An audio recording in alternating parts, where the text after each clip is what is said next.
Greetings and welcome to the Southside Help Center show.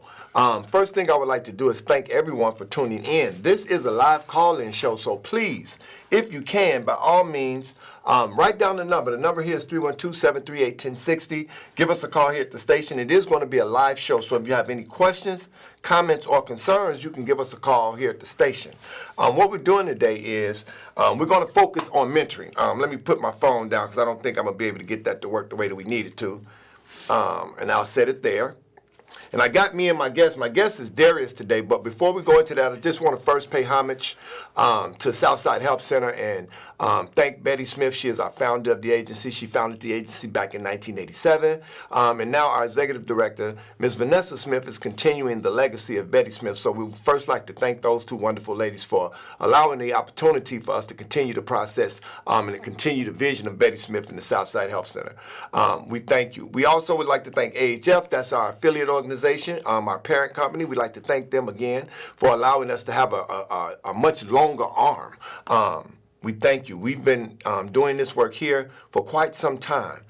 Today we want to talk about our mentoring program. We're implementing a new mentoring program. We've been mentoring for years and years and years. But today we're going to implement, we're starting a new mentoring program. This program starts on February the 12th, will be our first session.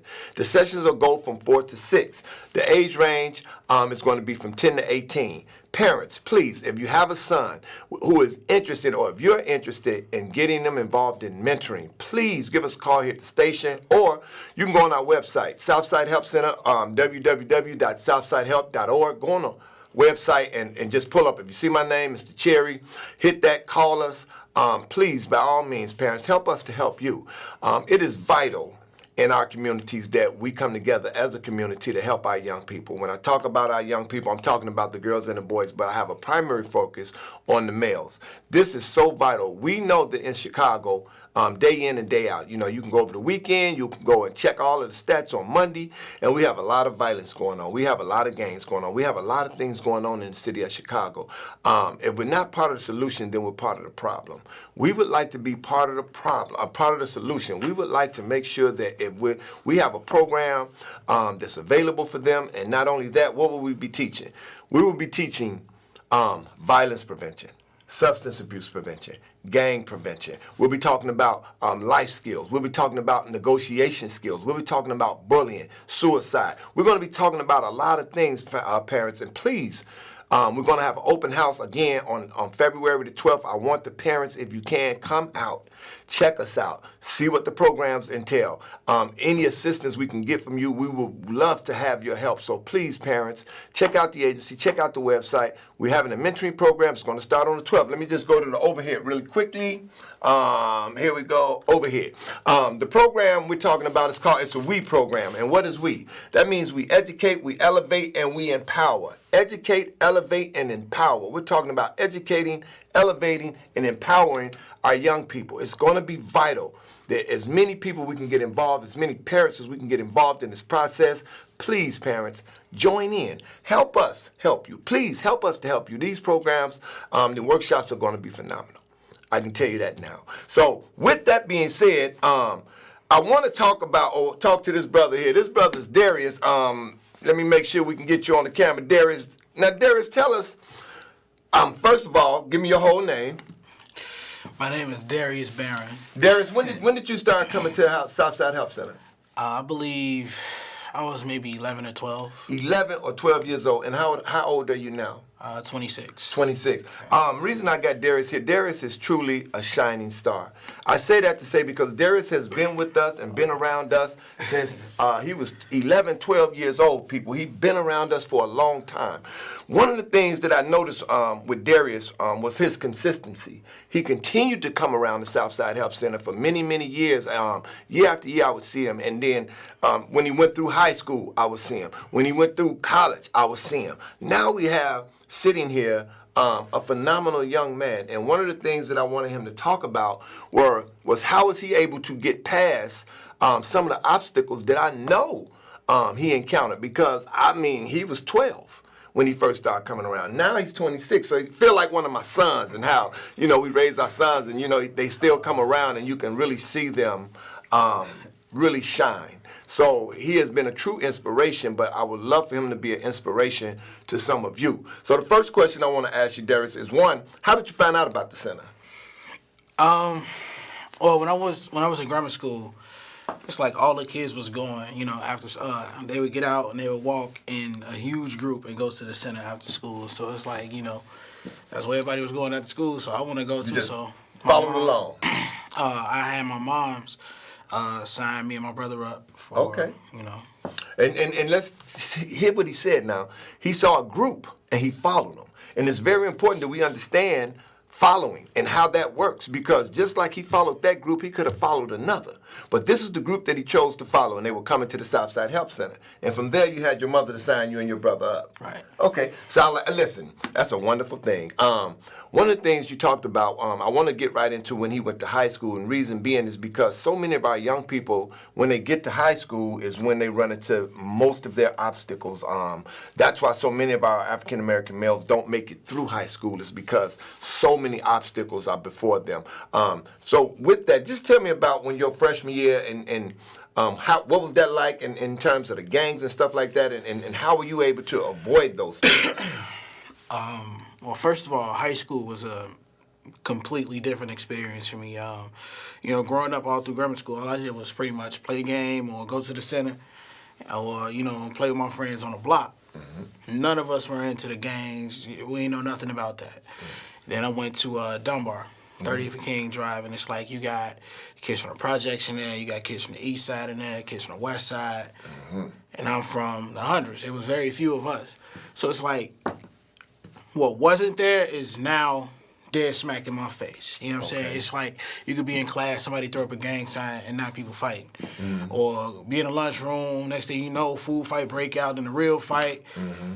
People pulling a fight alarm. It was all kind of crazy stuff going on, but that was the environment of my time in high school. Mm. And we're doing a piece, and it's called By the Book. And what that means, By the Book is just going to talk about the different books that we as parents teach from. One of the things is I was working with my girls, and one of the things it talks about in the Bible, and we're not going to get religious, but in the Bible it talks about if someone should slap you, turn the other cheek.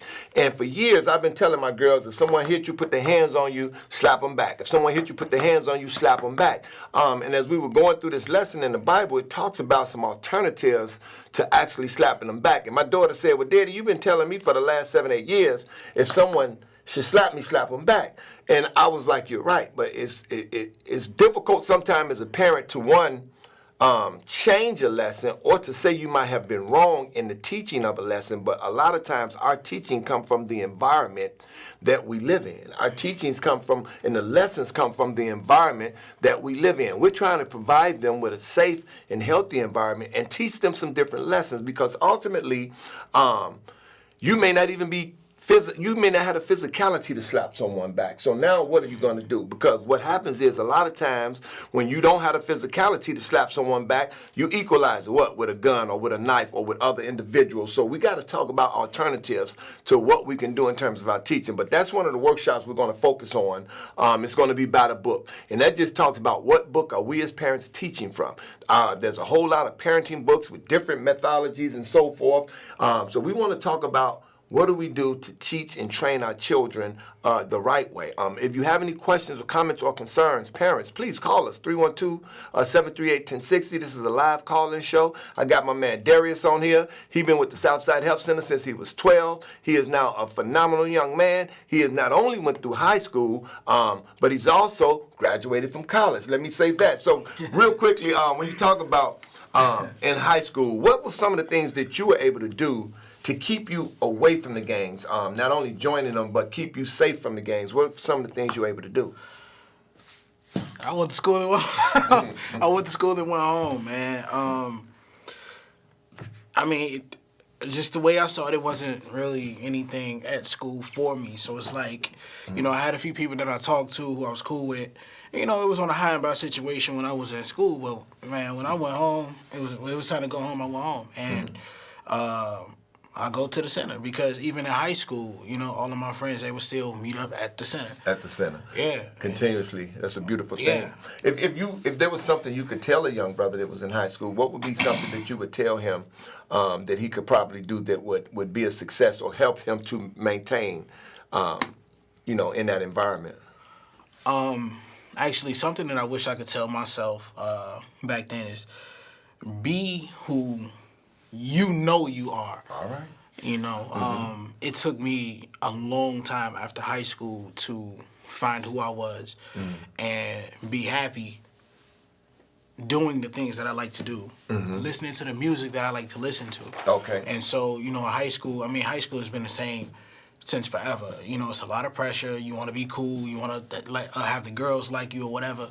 But at the end of the day, none of that matters if you don't like yourself. If you don't feel comfortable in your own skin. So and workshops that we'll be focusing on will be workshops like self-worth. So that you know who you are as a black man, so that you know who you are, because if you got self-worth and self-esteem, that's a start for you right there. Like you say, so many of us don't know who we are because of our environment, or we're trying to be something other than who we are because of the environment. So it's going to be very important. We're going to do workshops about self-worth, self-esteem, who you are as an African-American man and the power that you truly have. These are the workshops that we're going to be talking about. You have something you want to say?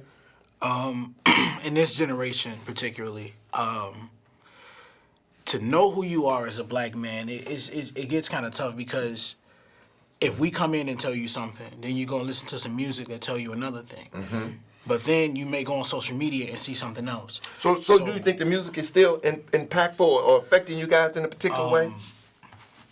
Absolutely. Music is at the center of any culture that you want to look at. And in terms of us, we don't really have the guidance due to systematic powers that be. Not gonna go there, but yeah, absolutely. So we don't really have the guidance in our community. Growing up, my parents, and I was blessed to have two parents at home, and have countless mentors.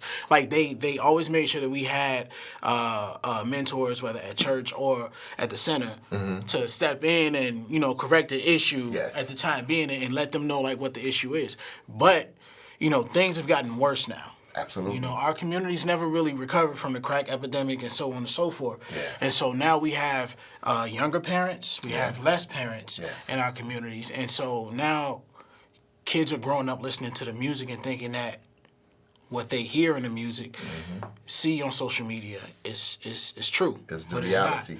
It's not. It's going to be a reality shock, because when you say that, one of the things I talk about in a lot of my groups is when I ask the young people who all has played Grand Theft Auto. And all they get wired. They got a new game that they're playing now where they buying skin and all of that. I don't really know what that is. But my point is, everybody would I played Grand Theft Auto, and they would get excited and hyped up about it. And then I would say, well, what's the object of the game? And they would say to get rich. Well, how do you get rich? Well, by stealing cars, by beating people, by robbing banks. Now, if you don't think that in a kid's head 2, 3, 4, 5 hours a day will affect them, you're terribly mistaken. So I'm saying that to say that was just one of the things when I talked about it. Whenever we mentioned that, they would get excited about it, because the game was so popular in our community and a part of our culture. But the reality of it is, the game talked about getting rich through nothing but violence and crime. So the reality of it is, it wasn't really a good game, but again, it's what our children are exposed to. We're talking about what are we exposing them to where now they have alternatives. Not just that they have this Grand Theft Auto, because these are millennium kids. These kids are what we call the Gen Z, where they got all of the social media, they got all of the Facebook, they got all of the Twitter, they got all of these different things to keep them engaged. So the reality of it is we have to start looking at other things where we can really give them quality education. Where we're talking about self-worth. What is self-worth? What does that mean? What is self-esteem? Peer pressure. How do you really deal with peer pressure? How do you avoid situations and circumstances, and again, when we talk about avoidance, that's a whole workshop where we talk about how do you avoid certain situations and circumstances. How do you avoid these things? So these are workshops that we're going to be working on. Call us here at the station. This is a live show, 312-738-1060. The number's on the screen if you have any questions about what we're talking about. I got my man Darrius here. We're talking about mentoring. We're talking about what can we do to help change the fate of our communities. And again, because there's so many things that's going on, so much negativity in our community, we're trying to find some place that's positive, some place that's safe. We're going to have an open house. Our first mentoring is going to be on February the 12th. It's going to be from 4 to 6. Please, parents, come out. We're going to have some refreshments. We're going to be talking about some of the workshops and stuff that we're going to be engaged in. And remember, we talked about violence prevention, self-worth, self-esteem, peer pressure, suicide, bullying. There's a number of different things that our young black men are dealing with that we want to teach you and give you some instructions on how you can avoid these things. Quick, like you drive. How long you been driving, Darrius? You've been driving quite a while now. Yeah. For quite a while, I've seen Darrius with a car. Let me ask you something about profiling, and have you been profiled? And if so, how do you deal with those circumstances when that kind of stuff comes at you as an African-American male, based on not only your education, but your parents and your mentors? What are some of the things that you might do to avoid that escalating? Yes, sir. No, sir. I apologize. I mean, it's like when you get pulled over, you just have to be real formal. And I mean, it's sad, but it's no secret that what's going on is happening. Yeah, it's happening. So at the end of the day, once you see the lights flash behind you, it becomes a chess game. A chess game. It becomes a chess game, and Absolutely. you have to be steps ahead. So as soon as you see the lights flashing behind you, let me go ahead and get my driver's license out. You know what I'm saying? It becomes a chess game. Right. Wow. So, once the police officer gets to the car, you be real formal, because the how you win the chess game is making it home that night. Wow. Whoa, now that was heavy. How do you win the chess game? Making it home that night. Let me take you to the overhead one time, and why? Because this is what we had, and most of what we do, it's going to be based on chess. We're going to have chess boards set up every week, and what does that mean? Don't get offended or assaulted by what you see here in terms of the imagery. We're just making a point with this particular picture. What we're going to do is going to be based on and based around playing chess. I mean, we're going to have chess boards set up. Why? Because chess is the game of life. He just said it. Once that happens, the lights come on, it becomes a chess game. That means you have to think about the moves you make before you make them. This is chess, not checkers. Life is chess, not checkers. You have to think about just what he said, making it home. You're getting it directly from a 26-year-old African-American male. He's telling you, how does he make it home? Well, when you see the lights come on, it becomes a chess game. We're going to talk about power, shift the powers, true power.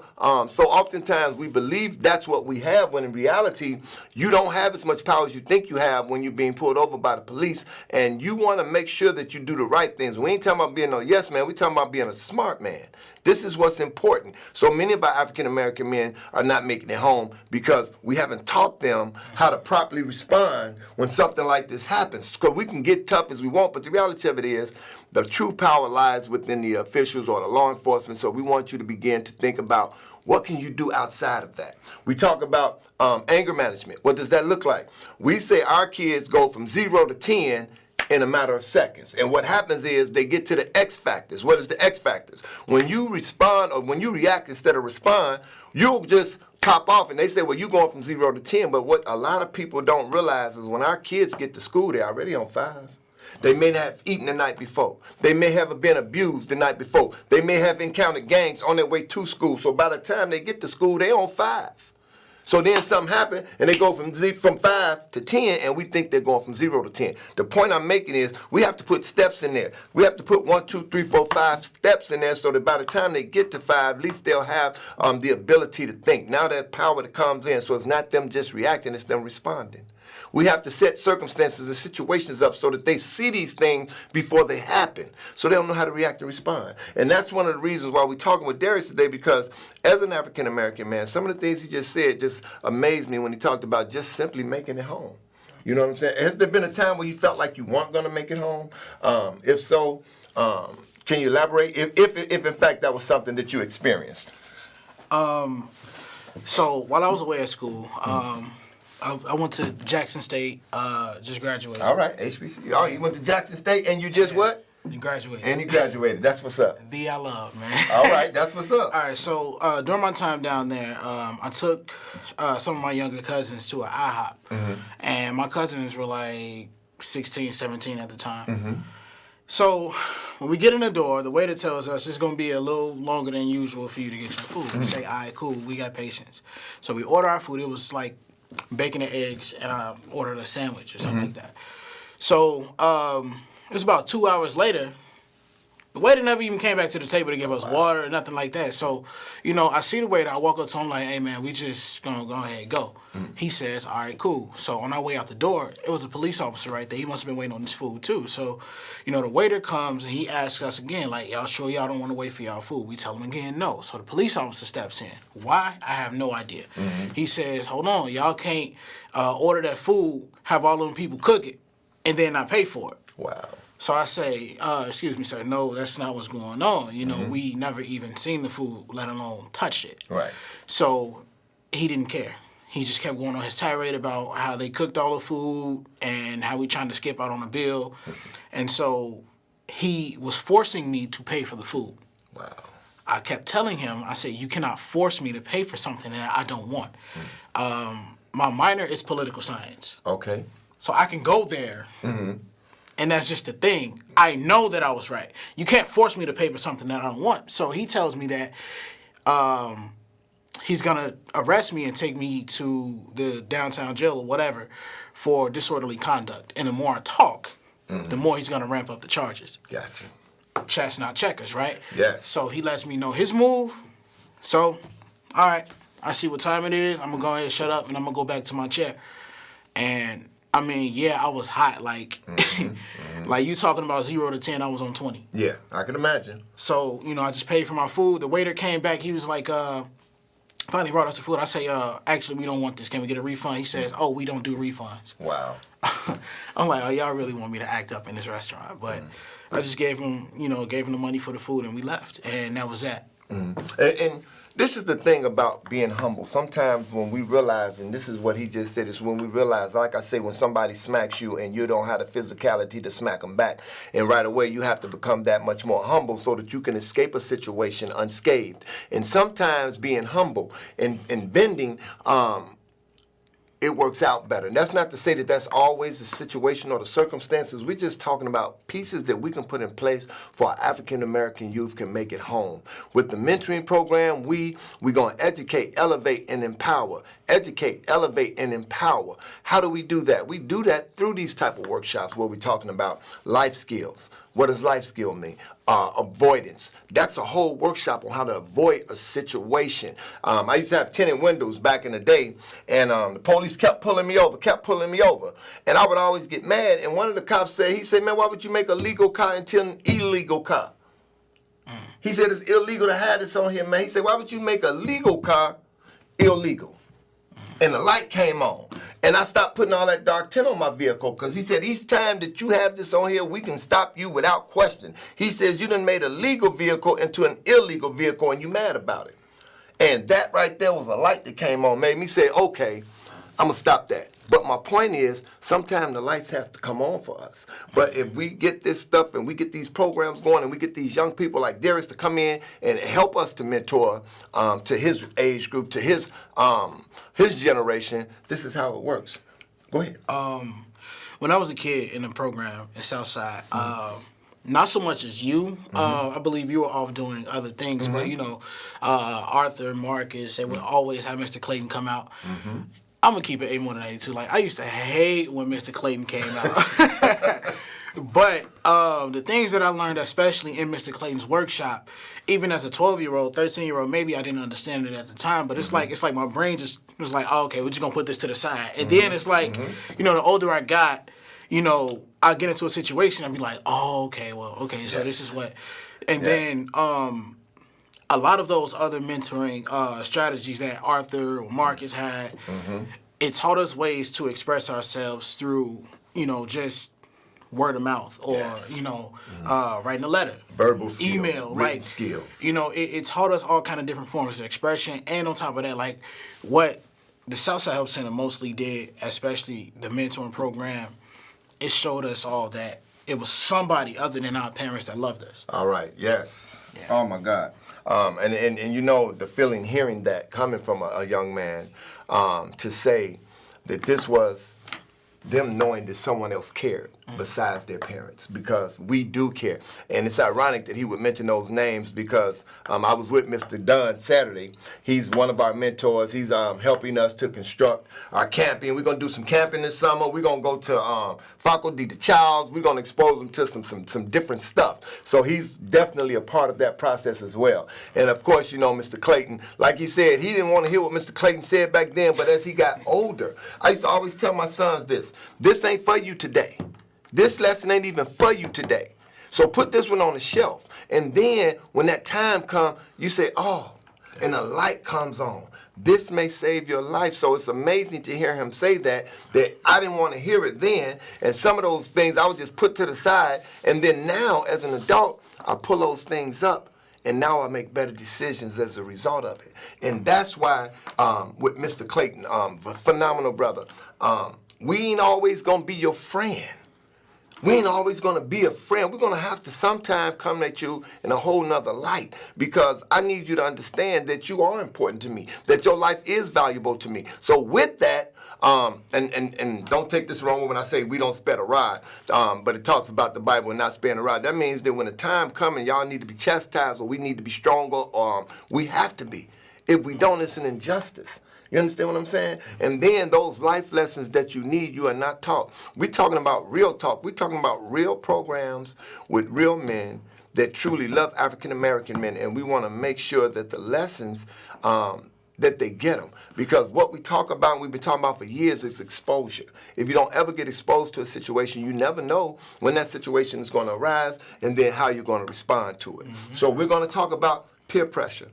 Real peer pressure, suicide. When I talk about that, you know, sometimes you be like, what do you got? What do you want to kill yourself for? What's going on in your life that would make you even think that?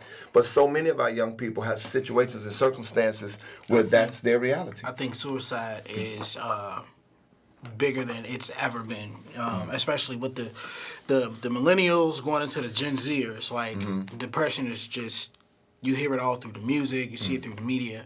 So suicide is depression. Definitely.